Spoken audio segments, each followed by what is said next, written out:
yang kita bisa sampai kira-kira sampai 50-an ton lah mungkin per hari, lebih kira-kira ya, Iya. segitu.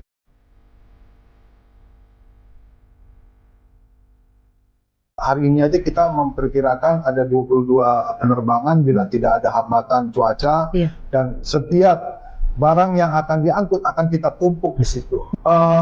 Lalu kita juga sebenarnya menyalurkan bantuan via darat. Iya. Via darat. Jadi ya penumpukan yang kita lihat di handar-handar tersebut sebenarnya bukan penumpukan, tetapi barang yang siap untuk diterbangkan. Rata-rata kita menerbangkan barang bantuan kita tuh sebanyak 10-15 ton. Dan juga jalur laut sebenarnya, Mbak. Dari laut kita salurkan itu nanti ke pelabuhan Buleleng ya. Buleleng langsung. Itu kita punya kapal yang bisa sekali jalan sampai 26 ton.